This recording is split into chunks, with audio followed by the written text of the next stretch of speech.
खुशखबरी की बात है कि वो छोटा मासूम जिसकी जिंदगी किस तरह से दांव पे लगी थी उसको बचा लिया गया। ये बहुत खुशखबरी की बात है और उसी बड़ी खबर के साथ हमने आज शुरुआत की और चलिए अब 5 के प्रहार की शुरुआत करते हैं। और अब हम आपको बताने वाले हैं कि कैसे चीन घुटनों पर आ चुका है। उसका दोस्त अब WHO भी उसका साथ नहीं दे पाएगा क्योंकि WHO को कह दिया गया है कि जांच करवाइए, इसके अलावा कोई रास्ता नहीं। और 5 के प्रहार में आज जो बड़े सवाल हम करने जा रहे हैं उसमें पहला सवाल हम यही पूछने जा रहे हैं कि जो एक शिकंजा कसा गया है, जो एक घेरेबंदी हुई है, इसके बाद अब चीन तिलमिला रहा है, चीन परेशान है। G7 की चक्रव्यूह से नहीं बच पाएगा चीन। कौन बचाएगा चीन को? दूसरा सवाल, अमेरिका के दबाव में कैसे यू-टर्न लेने पर मजबूर हो गया WHO, ये भी हम आपको बताएंगे। तीसरा बड़ा सवाल ये होगा कि ये सारी कार्रवाई हो रही है वुहान लैब की सच्चाई सामने लाने के लिए और पूरी दुनिया चाहती है कि वो सच्चाई क्या है अब खुल करके सामने आ जाए। चौथा सवाल आज हम 5 के प्रहार में करेंगे, चीन की चोरी और सीना जोरी का अब अंत होना चाहिए, ये अंत कैसे होगा? पांचवा सवाल होगा, चीन में जारी मानवाधिकार हनन का भी हिसाब देना होगा चीन को। इन सवालों के जवाब हम तलाशेंगे। मेरे साथ इस वक्त खास मेहमानों का पैनल भी जुड़ेगा, लेकिन अब मैं आपको दिखाती हूँ G7 किस तरह से ताकतवर देशों का वो समूह जो अब दबाव बना रहा है चीन पर। तो चीन के होश फाख्ता हो गए। देखिए, ये है G7 की वो ताकत कि WHO भी कह रहा है कि नहीं, अब तो जांच करवाओ, ट्रांसपेरेंसी रखनी होगी। ये है वो डर जिसके आगे झुक गया है WHO। वो WHO जिसको चीन अपनी कठपुतली समझता था, वो WHO जिसके इशारे पर कैसे चीन ये कह रहा था कि हाँ ठीक है, चीन को clean chit they the WHO ने। लेकिन ये वो ताकत है, जब सामने आई G7 की ताकत तो बेचैन हो गया चीन और अब वो कह रहा है कि कोई छोटे देशों के समूह से अब बात नहीं बनती है, कोई छोटे देशों का समूह नहीं है। लेकिन अब मैं आपको एक और तस्वीर दिखाती हूं कि WHO की जो मीटिंग, जब G7 की मीटिंग हो रही थी तो उसमें WHO ने जब अपने सुर बदले तो उसमें क्या बातें आई।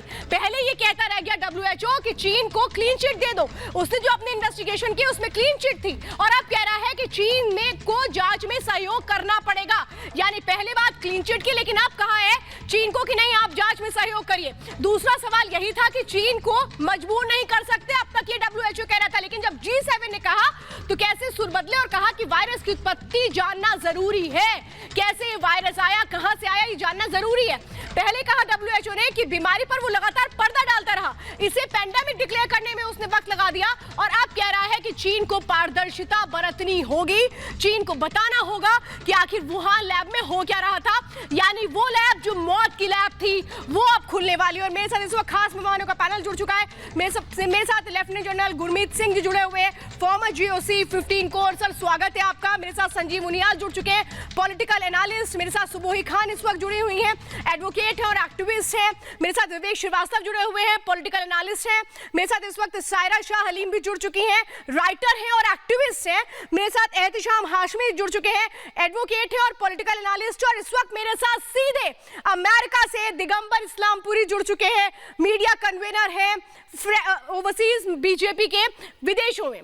मुझे बताइए एहतिशाम, कितना बड़ा ये दबाव था कि G7 के दबाव के आगे WHO भी लाचार हो गया चीन को ये कहने के लिए कि अब बताओ कि हो क्या रहा था लैब में?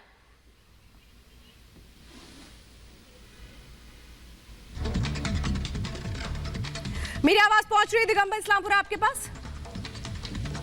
चलिए फिर से मैं जुड़ने की कोशिश करूंगी। मैं चाहूंगी कि विवेक श्रीवास्तव जी,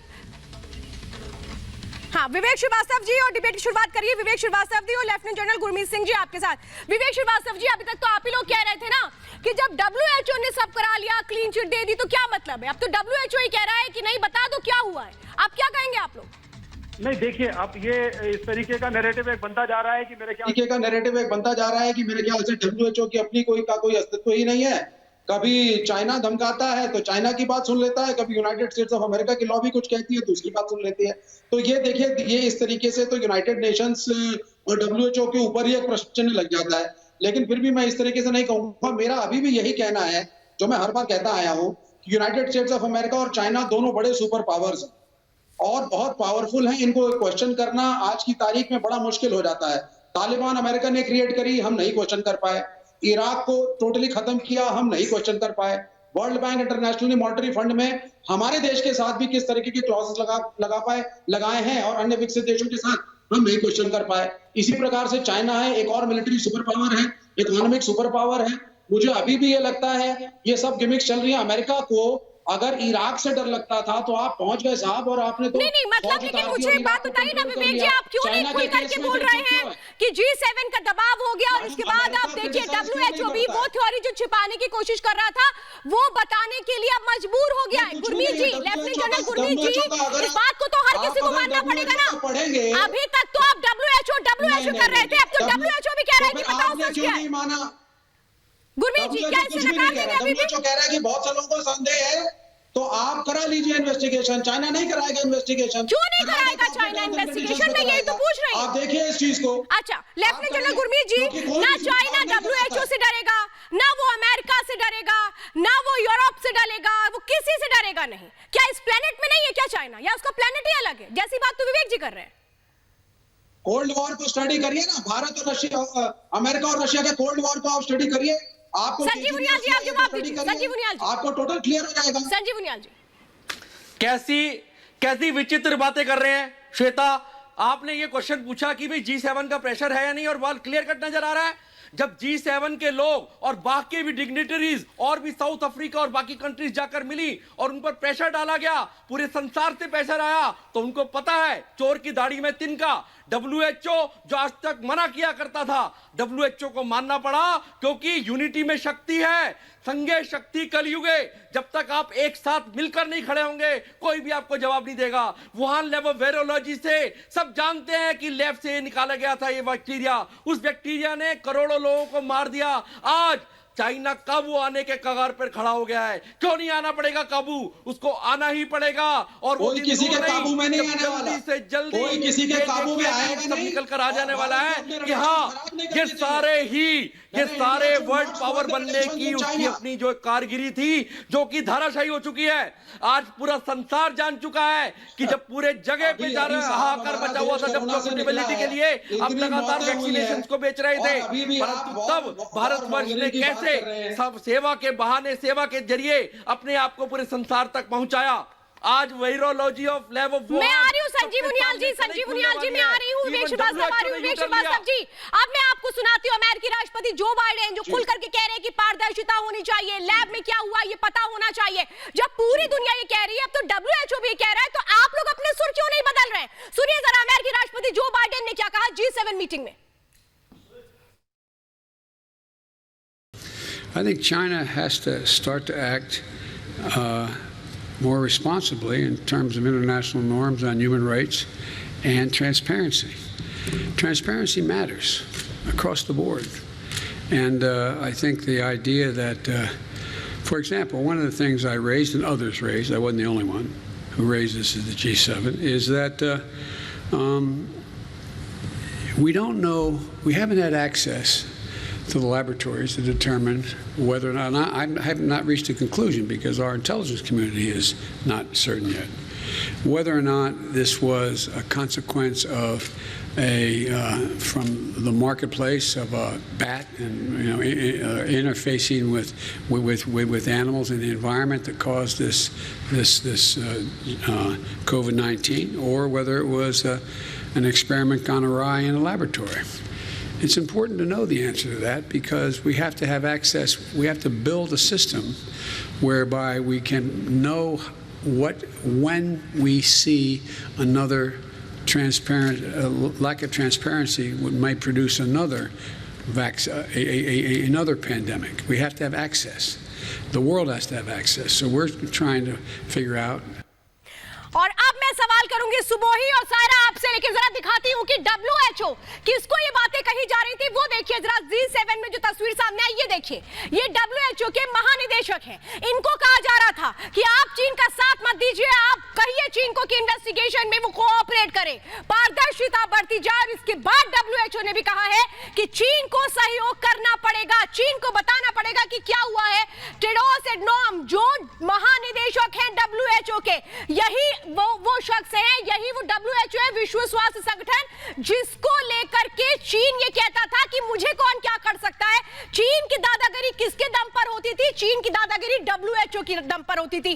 चीन अपने माँ बाप को किसके दम पर छुपा रहा था? अपने माँ बाप को WHO के दम पर छुपा रहा था।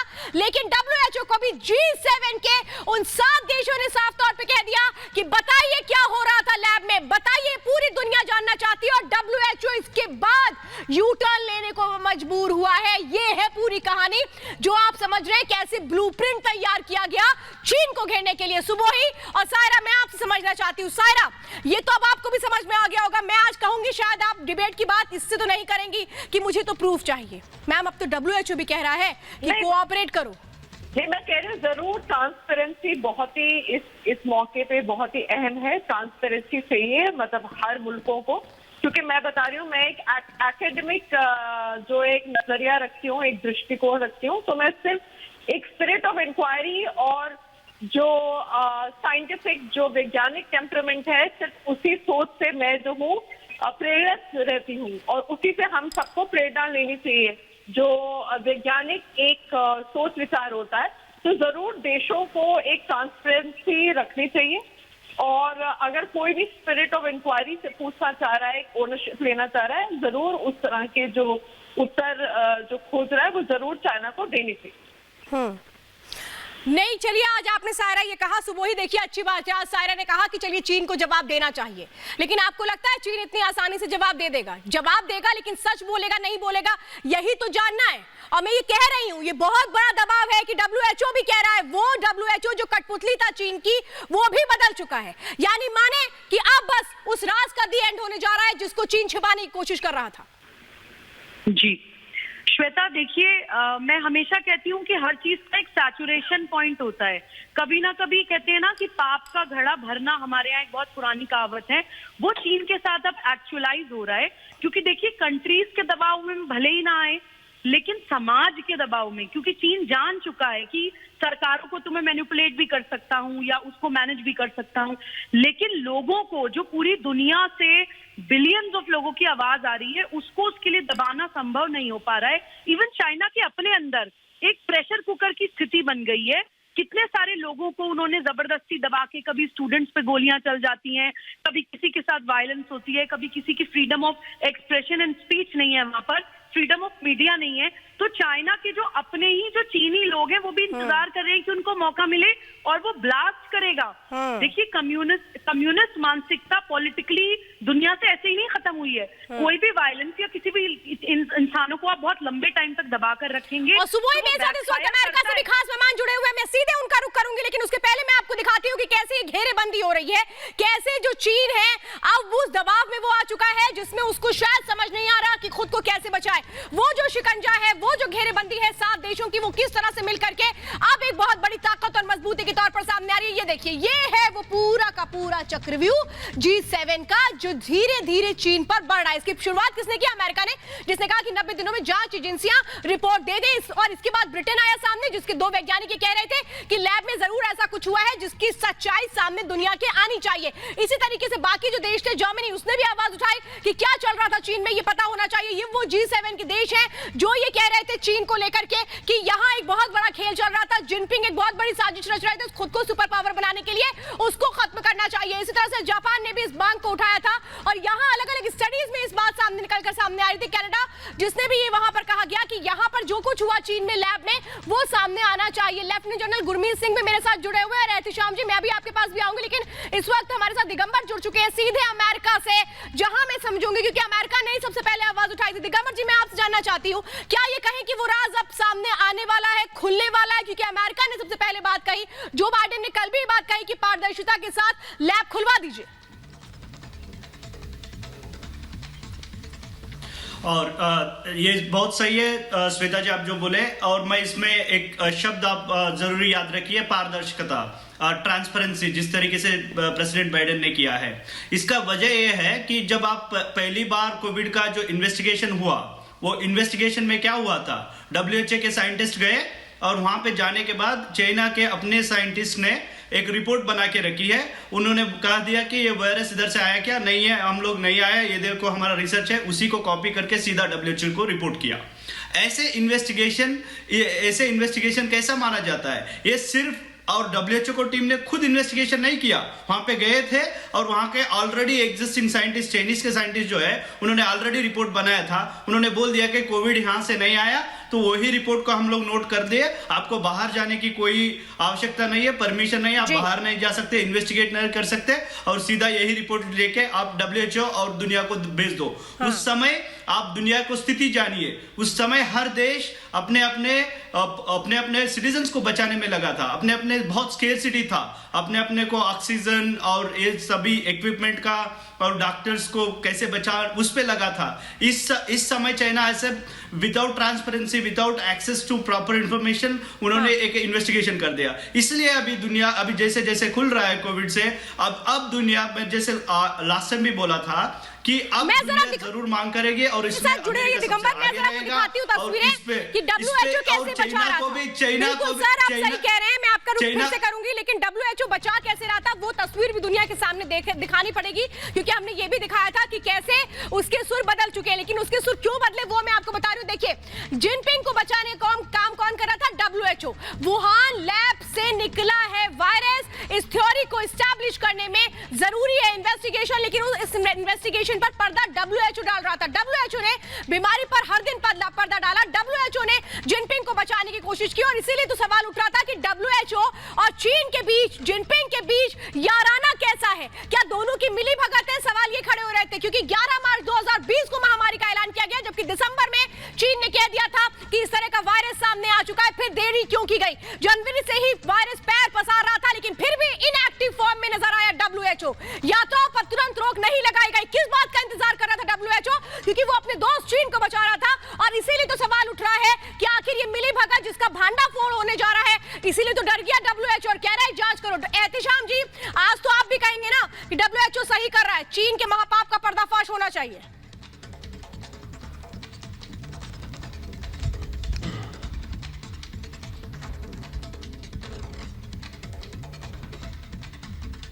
चलिए एहतिशाम जी, मैं आपके पास आऊंगी। गुरमीत जी, लेफ्टिनेंट जनरल गुरमीत जी, मैं आपसे जानना चाहती हूं सर, वो लोग जो अभी तक ये कह रहे थे कि WHO क्या कर रहा है, क्या चीन ने ऐसा कर दिया है, आज सबकी बोलती बंद हो चुकी है, आज सबकी बोलती बंद हो चुकी है। बिल्कुल ठीक कहा। देखिए, ये जो इश्यू है कोरोना वायरस के ओरिजिन का, ये G7 में डिस्कस किया गया है, और सबसे बड़ी बात ये है कि WHO के चीफ ने, डॉक्टर टेड्रस ने जो अभी कहा है और जो पहले कह रहे थे, उसमें बहुत फर्क है। अभी उन्होंने कहा है कि नेक्स्ट फेज होगा। इसका मतलब कि पहला फेज जो हुआ था प्रोब का, वो सक्सेसफुल नहीं था। उन्होंने 3 बड़ी बातें कही है। उन्होंने कहा है कि चाइना को कॉपरेट करना पड़ेगा। इसका मतलब पहले कॉपरेट नहीं किया। उन्होंने कहा कि ट्रांसपेरेंसी होना चाहिए। इसका मतलब कि चाइना ने पहले रिलक्टेंस और ट्रांसपेरेंसी नहीं की। तीसरा, उन्होंने कहा कि रॉ डाटा देने चाहिए। इसका मतलब ये हुआ कि उन्होंने रॉ डाटा नहीं दिए, और उनकी चाइना की ये भी कोशिश है कि डाटा को किस प्रकार डिस्ट्रॉय किया जाए। देखिए, जो WHO का पहले जो उसका एक डायरेक्शन था, एक रोल था, अगर आप इसको बारीकी से देखें तो शुरू से ही पता चलता है कि एक कॉम्प्लेक्सिटी, एक मिली भगत थी, क्योंकि जिस प्रकार से दिसंबर 2020 से लेकर मार्च 2021 तक जिस प्रकार डिले था, गलत खबर। बिल्कुल सर, सही कह रहे हैं लेफ्टिनेंट जनरल गुरमीत सिंह जी। यहाँ पर एहतिशाम जी ये कह रहे हैं कि एक मिली भगत थी और इसीलिए वो सच सामने नहीं आ रहा था, लेकिन अब तो वो मिली भगत भी साथ नहीं रही। अब तो WHO भी कह रहा है कि नहीं, आपको ट्रांसपेरेंट रहना पड़ेगा, कोऑपरेट करना पड़ेगा। अब क्या करेगा चीन? देखिए, चीन की जो सीमा है झूठ बोलने की, इंडियन में WHO का जो मूव है चाइना को क्रिटिसाइज करने का, उसका स्वागत करता हूं। लेकिन मैं एक बात और श्वेता आपके माध्यम से देशवासियों को बताना चाहता हूं कि चाइना जो आज इतना स्ट्रांग हो रहा है, उसमें कहीं ना कहीं हिंदुस्तान की खराब पॉलिसी का भी हाथ है। श्वेता जी, अगर आप डेटा देखेंगे तो 2021 में 70% बिजनेस एक्टिविटीज जो कि इंडिया और चाइना के बीच में होती थी, उनमें बढ़ोतरी हुई है। इसका सीधा साधा मतलब यह है कि हम हिंदुस्तानी जो हैं वो चाइना की इकोनॉमी को स्ट्रांग कर रहे हैं, इसलिए चाइना इस तरह की हरकत कर रहा है। और एक बात आप और देखिए कि WHO ने इंडिया को भी ब्लेम किया है कि उन्होंने जो सेकंड वेव कोरोना की आई थी उसको प्रॉपरली एड्रेस नहीं किया, और पिछले 15 साल में श्वेता जी हमारा जो हेल्थ इंफ्रास्ट्रक्चर है वो कोलैप्स कर गया है। आप एक बात को और मानेंगे मेरी कि WHO ये भी कह चुका है कि जो internet shutdown Hindustan Jammu and Kashmir में करता है वो अनकॉन्स्टिट्यूशनल है और इलीगल है। इसके बारे में भी मुझे लगता है आपके चैनल को डिबेट करनी चाहिए। और हिंदुस्तान को अब साफ तौर पे चाइना को लाल आंखें दिखा के ये बोलना चाहिए कि हिंदुस्तान चाइना की एक भी गलती अब बर्दाश्त नहीं करेगा, चाहे वो गलवान हो, चाहे वो कोरोना हो, चाहे हिंदुस्तानी सैनिकों की हत्या हो। पूरा हिंदुस्तान एक साथ चाइना से लड़ने के लिए तैयार है। एहतेशाम जी, आपने 2-3 बातों का जिक्र किया, जरा मैं बताती हूँ यहाँ पर एक ग्राफिक्स के जरिए कि क्यों जरूरी है ये इन्वेस्टिगेशन। फिर मैं एहतेशाम जी आऊंगी आपके पास कि देखिए, आपने ये जरूर जिक्र किया कि चाइना की इकोनॉमी का आपने जिक्र किया, उसको कैसे चोट पहुंचाई। आपको याद होगा कि भारत ने ही चाइनीज ऐप को बैन किया था, 250 से ज्यादा चाइनीज ऐप को बैन किया था। तो ये तो मत कहिए कि उसकी इकोनॉमी इंडिया स्ट्रॉन्ग कर रहा है। इंडिया तो इकोनॉमी किसी भी लिहाज से स्ट्रॉन्ग कर ही नहीं सकता है। सर, इन बातों का भी जिक्र करा करिए जब आप डिबेट में बात रखते हैं। जरा मैं दिखाती हूँ कि क्यों जरूरी है वायरस का पता लगाना। देखिए, अब मैं आपको वो तस्वीर दिखाती हूं जिसके बाद आप भी डर जाएंगे, क्योंकि वायरस और परमाणु बम से अगर अटैक होता है, दो ही तरीके होते हैं। क्योंकि अभी तक हमने देखा है बायोलॉजिकल अटैक नहीं हुआ है, लेकिन अब क्या यही काम किया गया है चीन की ओर से, और इसीलिए लगातार एक ही बात उठ रही है कि पता लगाया जाए क्या हो रहा है। परमाणु बम सीमित भूभाग तक ही इसका असर होता है, जबकि एक साथ सैकड़ों देशों को अपनी जद में ले सकता है वायरस। और यही की स्थिति है कि कैसे खेल शायद हो चुका है। पूरा विश्व इससे प्रभावित नहीं होता है जब आप परमाणु यानी एटम अटैक करते हैं, लेकिन इससे लगभग पूरी दुनिया, जब वायरस अटैक होता है, जब बायोलॉजिकल वॉरफेयर होता है, तो पूरी दुनिया उससे संक्रमित हो जाती है। यानी परमाणु बम से भी ज्यादा खतरनाक है वायरस अटैक। कुछ लाख मौत की ही आशंका होती है परमाणु बम से जब अटैक होता है, लेकिन वुहान बम ने, सोचिए आप, जो मौत का आंकड़ा है वो 45 लाख तक पहुंचा दिया। जो वायरस है उसने 45 लाख लोगों की जान ले ली है। और अगर इसी तरह से देखेंगे कि किस तरह से हमें बहुत जरूरी है कि इस जड़ तक देखा जाए कि कहां पर क्या हो रहा था। आप ही समझिए कि किस तरह 16 करोड़ से ज्यादा लोग संक्रमित हो चुके हैं। लाखों लोगों को प्रभावित नहीं कर सकता है अगर परमाणु हमला होता है। आज परमाणु हमला करना कठिन है, लेकिन जैविक हथियार का इस्तेमाल किस तरह से किया जा सकता है, क्या ये जैविक हमला था, इसीलिए जानना जरूरी है। वायरस का खत्म होना मुश्किल है, क्योंकि कहते हैं एक बार वायरस आ गया तो आप उसे खत्म नहीं कर सकते, जबकि अगर हम परमाणु बम की बात करें तो कई पीढ़ियां इसमें तबाह हो सकती है, लेकिन इसके असर को खत्म किया जा सकता है। वायरस के असर को खत्म नहीं किया जा सकता है। हमला कहां पर हुआ है, कौन हमलावर है, ये आप पकड़ सकते हैं परमाणु बम में, लेकिन वायरस अटैक में ये पकड़ना बहुत मुश्किल है। और इसी का क्या फायदा चीन उठा रहा है। सुबह और मैं चाहूंगी शायरा के बीच डिबेट हो। सुबोही, क्या इसी का चीन फायदा उठा रहा है? मुझे तो ऐसा लगता है शायद काउंटडाउन शुरू हो चुका है और इसीलिए वो लोग झटपटा रहे हैं जो चीन को बचाने की कोशिश कर रहे थे।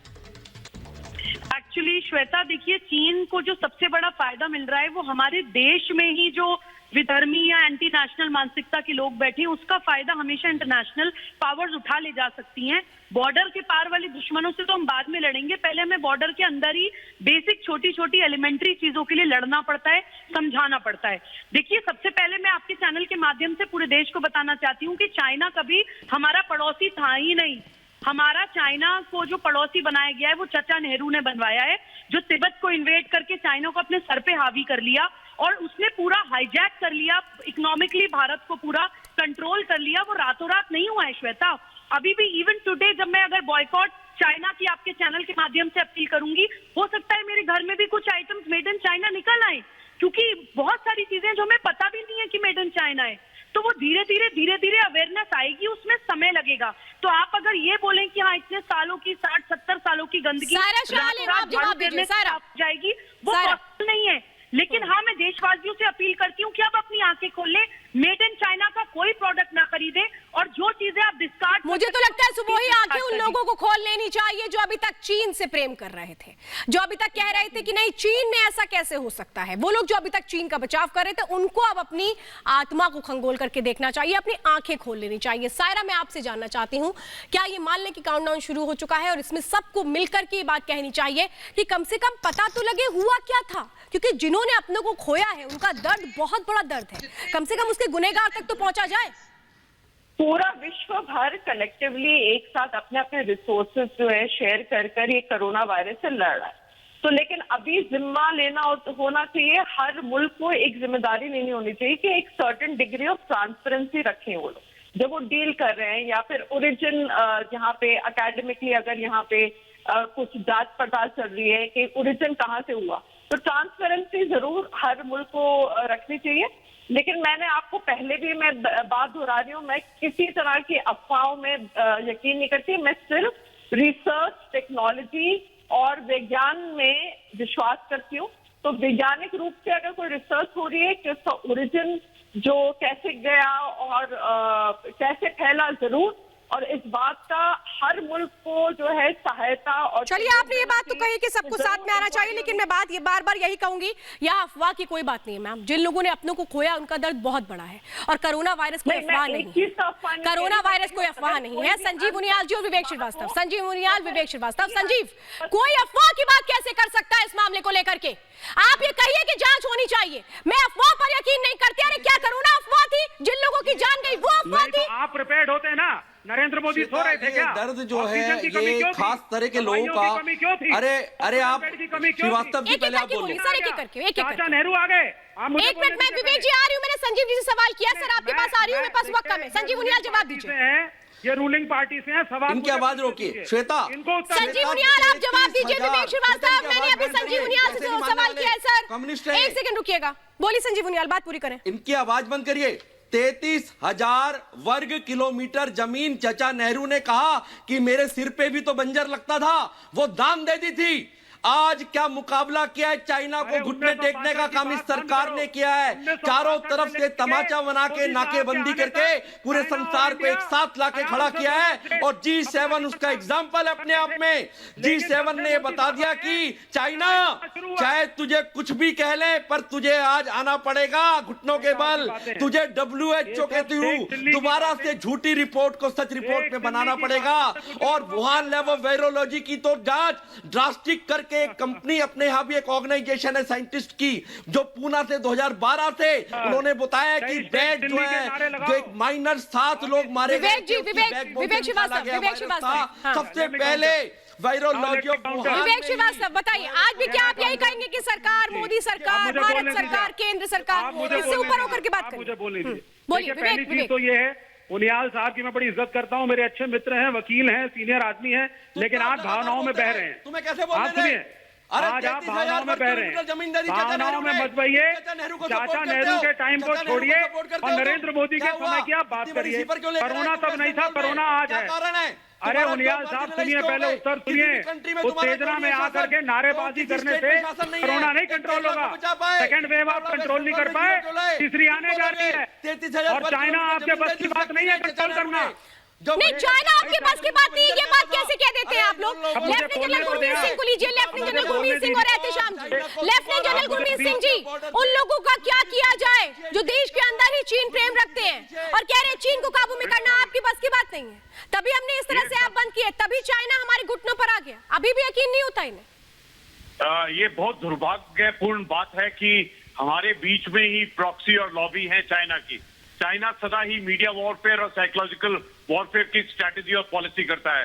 देखिए, आपने एक बहुत सुंदर बात कही कि इसका कोरोना का ओरिजिन और का इन्वेस्टिगेशन होना बहुत अनिवार्य है, और उसके अलावा उसका काउंटडाउन पक्का शुरू हो गया है। देखिए, ये पता करना बहुत जरूरी है कि क्या ये लैब में बना था, क्या ये बायो वेपन का एक उनका एक प्रयास था, क्या ये गेन ऑफ फंक्शन रिसर्च थी, और क्या इसमें PLA भी शामिल था, क्या जो 2015 के जो डॉक्यूमेंट और स्टेटमेंट है जिसके मुताबिक पता चलता है कि PLA बायोलॉजिकल वॉरफेयर के लिए अपना तैयारी कर रहा था, ये उसका मिशन था।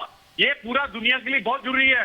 देखिए, जिस प्रकार अभी आज के दिन के गुरमीत जी और सारे मेहमानों से मैं ये कहूंगी, मेरे पास चूंकि वक्त की बड़ी पाबंदी है, लेकिन आप सभी मेरे साथ 5 के प्रहार में जुड़े, इसके लिए बहुत बहुत धन्यवाद।